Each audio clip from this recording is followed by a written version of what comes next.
6, 2003, and this is the beginning of an interview with Phillip G. Cline at his home at 205 North Park Avenue in Marion, Indiana. Mr. Cline is 47 years old, having been born on February 13th, 1956. My name is Terry Upson, and I'll be the interviewer. Phillip G. Cline is a friend of the family. Phil, could you state for the recording what war and branch of service you served in? During the Vietnam era in the Marine Corps. What was your rank? My highest rank was corporal. Where did you serve? I started out at Paris Island, went to Camp Lejeune, I've been to Vieques, Puerto Rico. I went back to Camp Lejeune, to Okinawa, Japan, to Pohang, Korea, back to Okinawa, and back to Quantico, Virginia. Were you drafted or did you enlist? Enlisted. Where were you living at the time when you enlisted? What's that? Where were you living at the time when you enlisted? In Jonesboro. Why did you join? Just to get away from home. Why did you pick the Marines? Toughest branch to go in, make you or break you. Did you recall your first days in the service? Oh yeah, I'm not too happy with them. First 3 days you don't get any sleep. What did it feel like? Scared, tiring,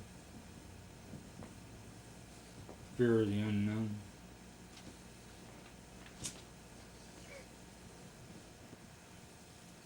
So, what kind of experiences did you have during boot camp? What did they put you through? First 3 days you don't get any sleep because they've got you getting your head shaved and getting your uniforms, blankets, running your PT, and just everything that they want you to have. They think for you, you don't think for yourself. You do what you're told, when you're told, how you're told. You basically have no life. It's part of the, what I call brainwashing. Do you remember your instructors? Oh yeah, we had 3 DIs, and one was the good guy, one was the bad guy, and one would swing either way. So I see this is pretty tough. So how did you personally get through it? Just do what I was told, when I was told, and how I was told. Never get out of line with anybody.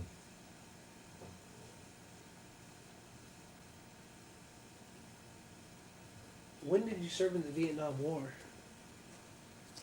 I wasn't in the war. I was just in during that era. Because I enlisted on delayed program in January of '74. And as soon as I graduated from school, I left in June. I was in boot camp June 16th.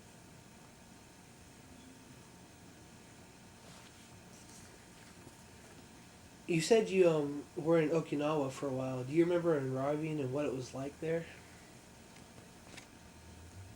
Well,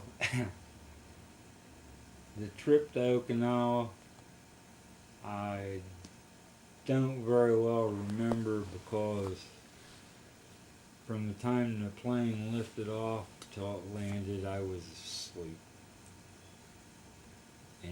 But when I got to Okinawa, they had a military transport to take me to my assigned unit from Kadena Air Base. What was your assigned unit? Headquarters Company, 4th Marines.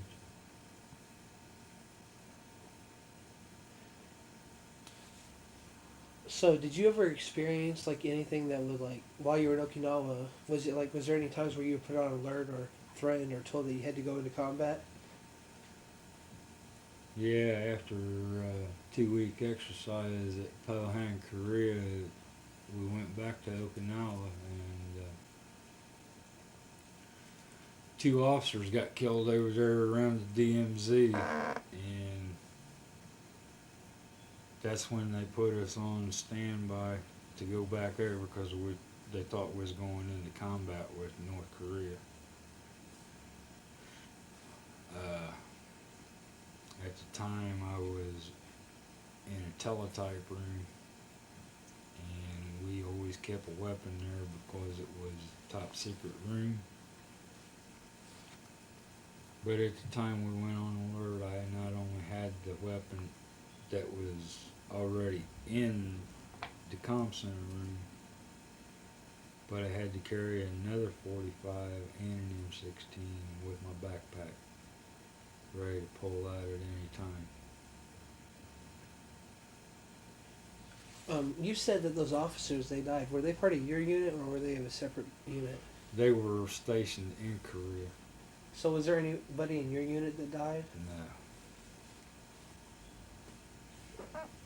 So, what were some of your most memorable experiences while you were over in Okinawa?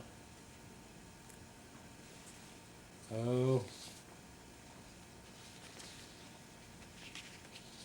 I don't know, I guess I'd have to say it was when we had one amphibious vehicle. Guys got drunk, stole it, ended up in the ocean and drowned. Then we had some other guys that decided to dispose of some ammo the wrong way, and the only person that survived was the one right next to the blast.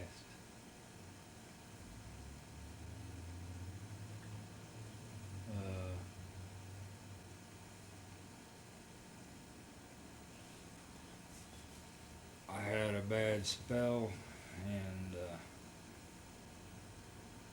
kicked the guy out of the top rack about 3 times my size. Next day he got up and moved to the other end of the barracks.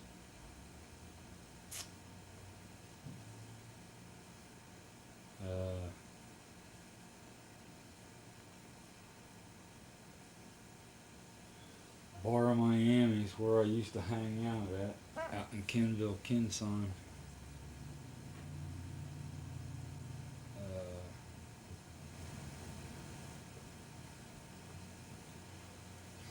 I guess other than that was pretty much it. So, you said you had a bad spell.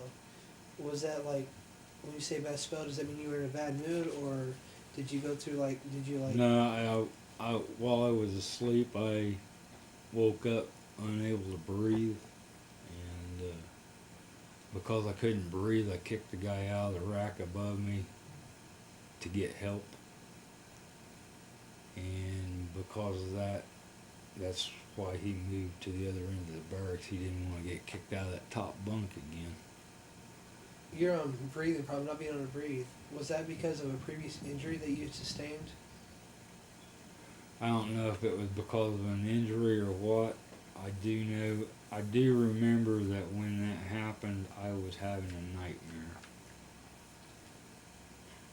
And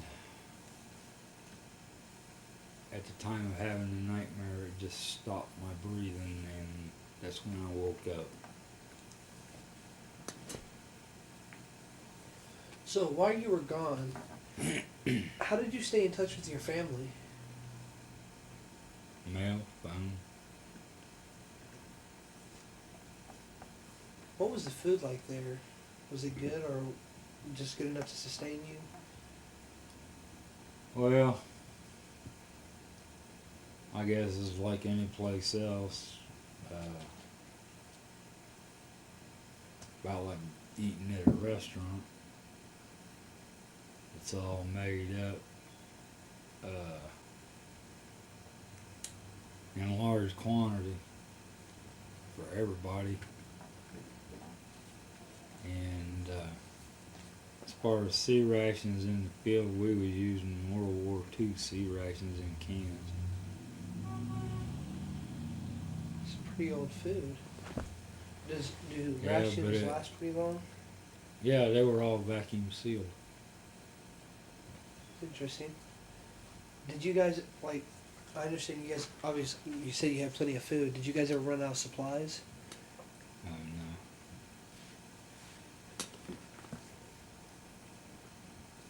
What about the, sort of the mind sense there? Did you ever feel under pressure or stress?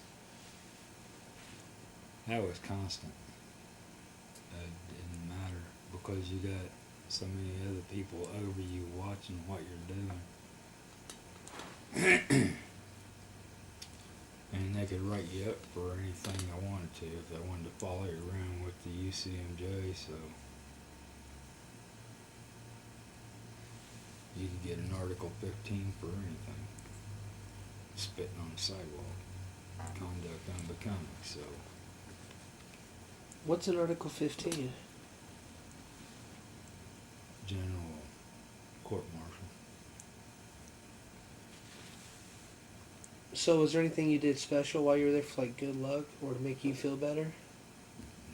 No. How did you guys entertain yourselves while you were there? Go out in town, wherever the closest town was, and find a bar and have a party.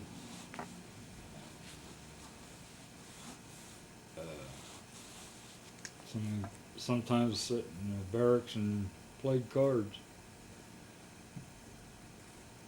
But other than that, well, we had a pool table in the main office that we could go play pool if we wanted to, but a lot of times the sticks were all busted up and everything. You had to learn to shoot without a tip. Called the drunks busting them up. So did you ever go on leave during your term, or were you on constantly? Yeah, when I was in, I ended up taking 30 days leave after boot camp. And it's like they give you 2.5 days per month leave time, which amounts to about 30 days a year. But they give you 2 weeks to 30 days after you get out of boot camp before your next duty station. And then if you're in between duty stations, you can take leave time to kind of relax before you go to the next duty station. What did you do when you were on leave?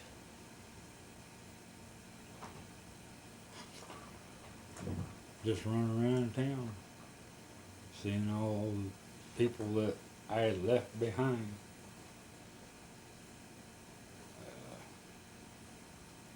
See who was still around, because I signed up on the buddy system, and there was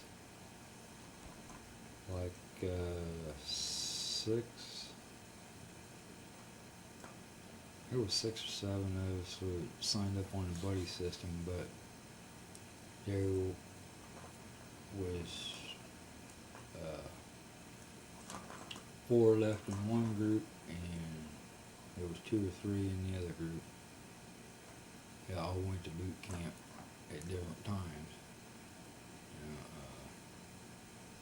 In fact, one of the guys that I enlisted with was in my platoon in boot camp. But it was like everybody that I signed up with got early discharges. either before the end of their first tour of duty or before ever got through boot camp. Except for one guy, and I run into him at Camp Lejeune. So you never went home during leave? Oh yeah, I was home during leave.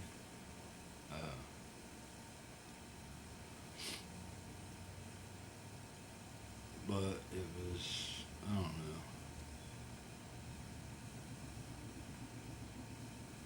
I guess something that it was alright, but I'd rather been back at base. Did you visit family while you were home? I stayed with family while I was home, but I just soon been back at base. When you were over in Okinawa and across the seas, did you travel anywhere else? Just to Pohang, Korea. We flew from Kadena Air Base to Daegu and took a train to Pohang. And we pulled a little over 2-week exercise with the Rock Marines. And after getting back to Okinawa from Korea, that's when I got a meritorious promotion to corporal.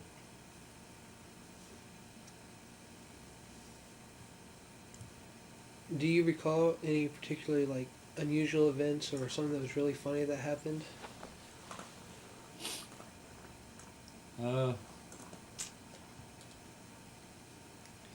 Yeah, about every duty station that I went to as a communicator in field wire, we used to fix up the officers' phones with a little bit of black grease. So they get their ear ring, black ring around the ear from the handset. Was there any other kind of pranks that you guys pulled on anybody? Oh, there was a bunch of them. I don't remember. We had some crazy idiots when I was there, and somebody was coming up with something new all the time, just to pull on somebody, one of the officers, staff NCO.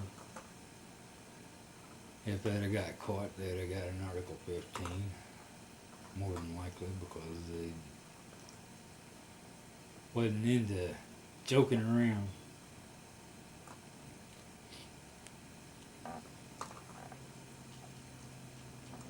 What did you think of your fellow officers and soldiers? Well, most of them I respected. But like the Marine Corps says, you got your 10%. And I'm sure I had my 10% that I didn't like. And that's enlisted and officer.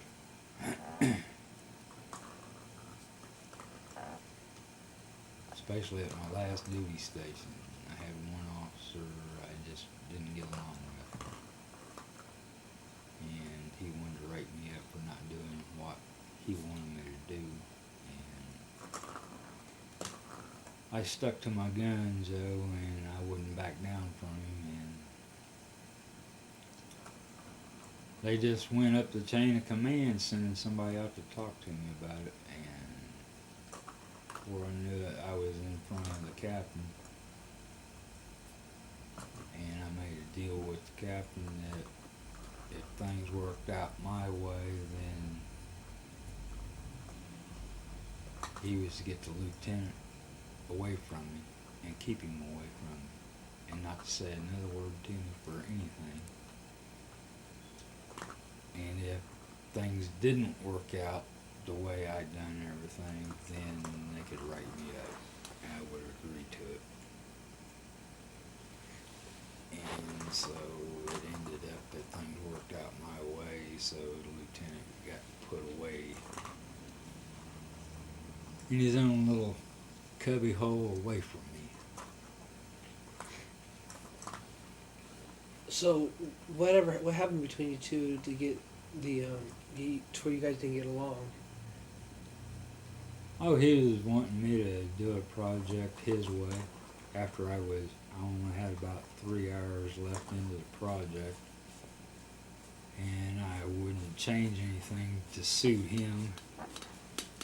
Because every time we was changing something to suit him, Headquarters Marine Corps would come down and review everything and deny it. So,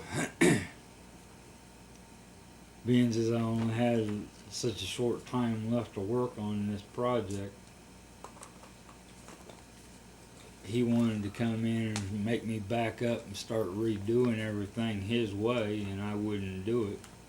And that's when he wanted to write me up.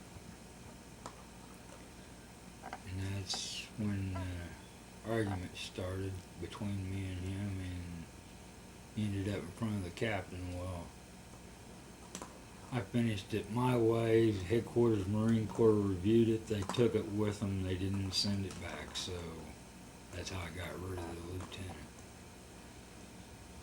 Making a deal with the captain. So that's what you meant when you said your way Yep. is the project. Because I was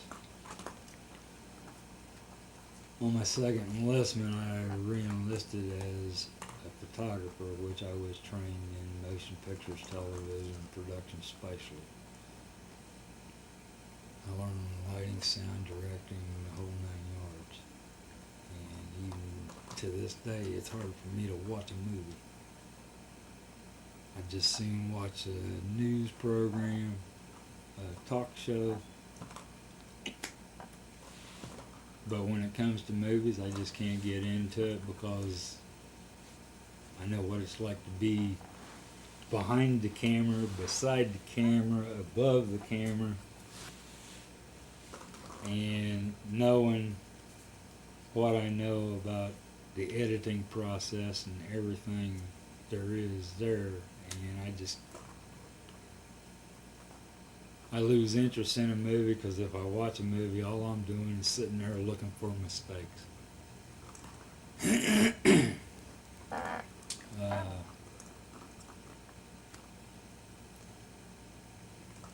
kind of hard to explain.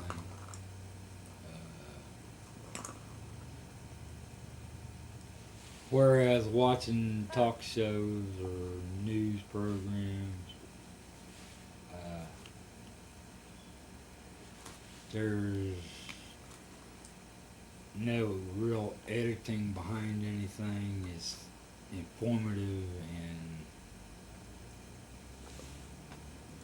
yeah, they may make a mistake here or there or what they're talking about, but you won't pick it up on the screen like you would in a movie.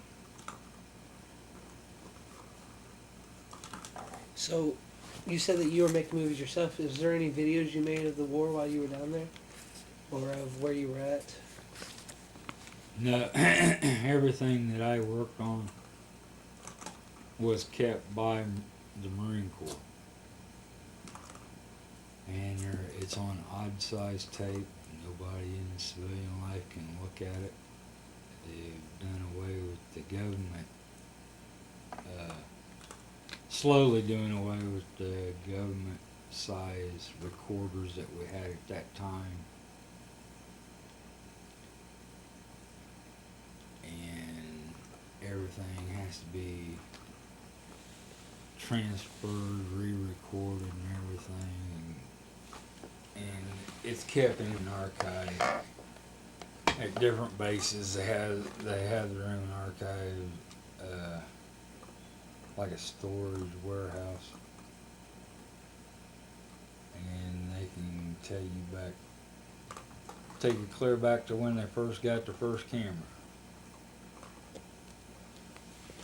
They've got it stored away. Now the thing is about being in the Marine Corps, in the photographic unit that I was in at the time, there was stuff about the JFK assassination that I run across, and it bothers me to this day why they covered everything up like they did. Why they didn't release the information.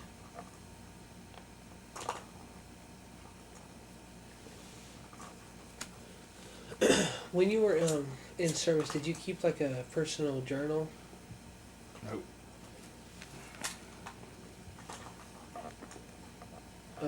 Because if I was to keep a personal journal, a lot of the stuff that I would have wrote down would have been I don't know, kind of like in violation of my security clearance.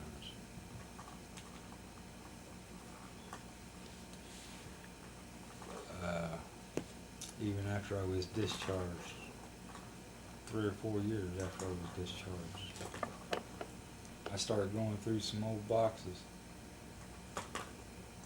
And where the papers came from, I have no idea. I don't even remember picking them up and putting them in my stuff. But it was classified documents. And I took those papers straight to a barrel and burned them, so they wouldn't get into anybody else's hands. There was copies of them, yeah. But as far as for me to have them, I don't know how I got them. I don't know when I got them. But when I seen the stuff written on them, I knew what it was and destroyed it. Because there was nobody getting their hands on it. I ended up with a secret clearance during my tour. It was like when you go in, you get a security classification, and they can bump you up a step, they can bump you back a step.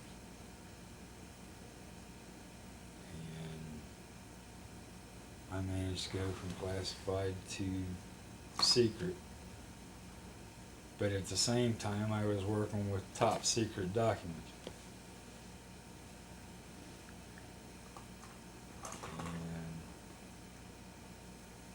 It's kind of funny how that works too, because one night we was getting a teletype come across top secret, and at the same time we're getting a teletype that said top secret, it was being broadcast on the radio. AFRTS, which didn't make sense.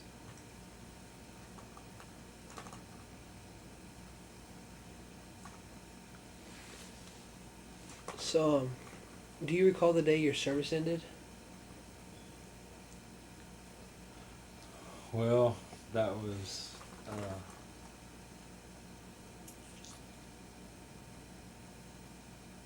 they sent me home awaiting discharge for medical reasons.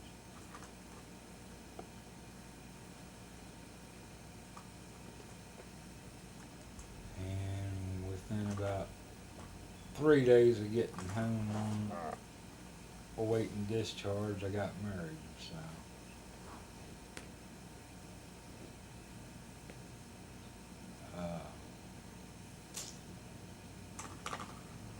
at one point in time, I didn't think I was going to get sent home,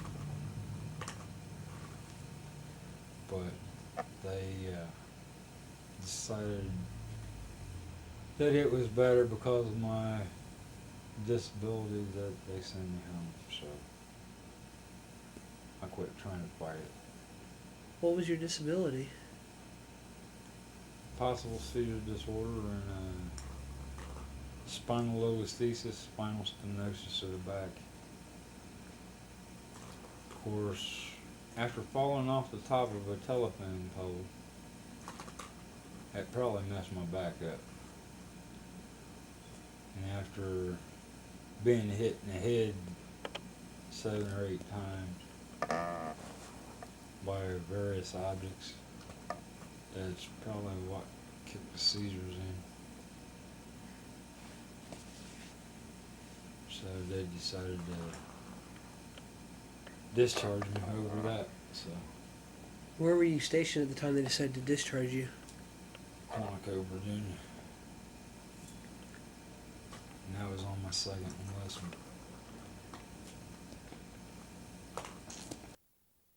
You were discharged, and you'd been married by then.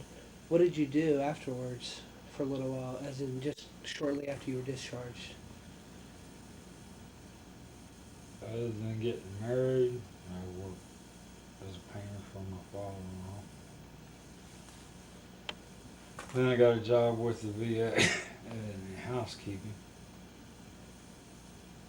I put my application in for a job at a Fort Wayne television station, and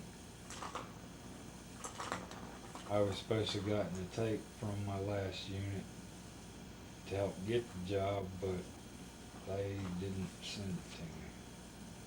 And that messed me over, and everything just went downhill from there. So, odd job here, odd job there.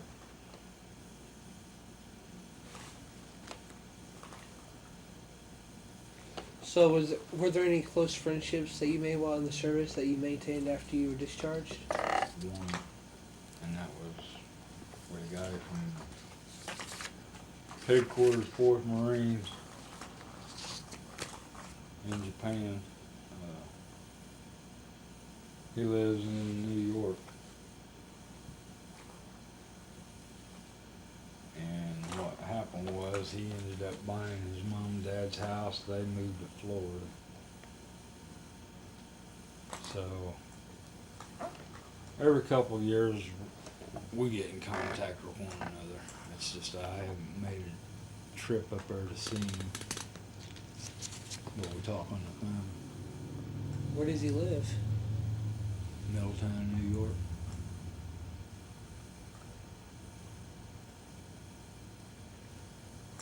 So, you and your wife, did you guys have any children afterwards? Once you were finally out of the service? One. And then we ended up getting divorced by the time she was about 3.5 years old.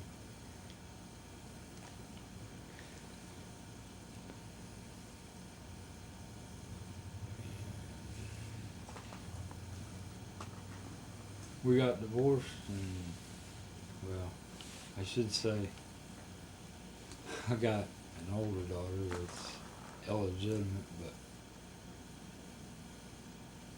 and that happened while I was at Quantico, Virginia.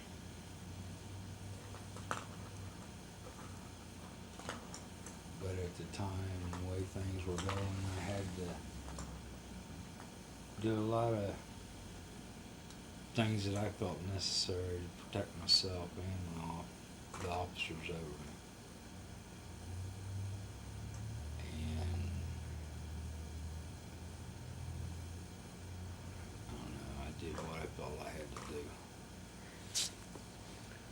So, did you keep in contact with your daughter from your ex-wife? Oh yeah, I talk to her now. In fact, I found my illegitimate daughter and proved to her that I was her father, and we have a pretty strong relationship right now. It just not knowing where she was at, who she was with, or anything. And I had been looking and looking and looking for years. But I found her. By accident, I found her. And I keep in touch with all my kids except for one. And I can't get her to talk to me. Because of her grandparents, they don't want her to know me. And her mother's already deceased from cancer, so.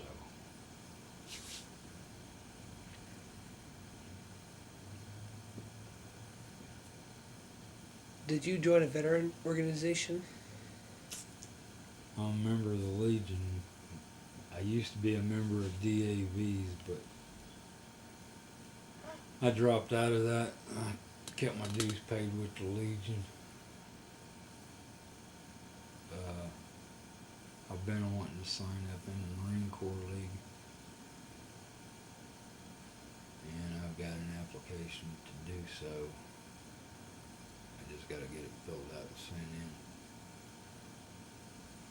And they have their meetings twice a month.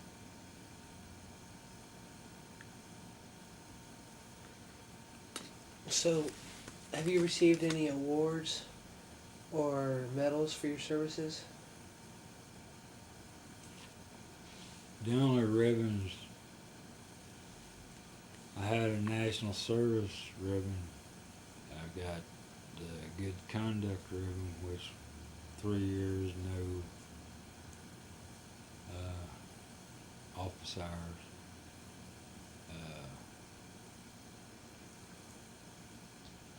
Qualified expert rifle, sharpshooter pistol, and that's it. Did you have to work really hard to get those awards for the sharpshooter and expert rifle? You know, just being able to fire your weapon when you need to. Being able to hit your target.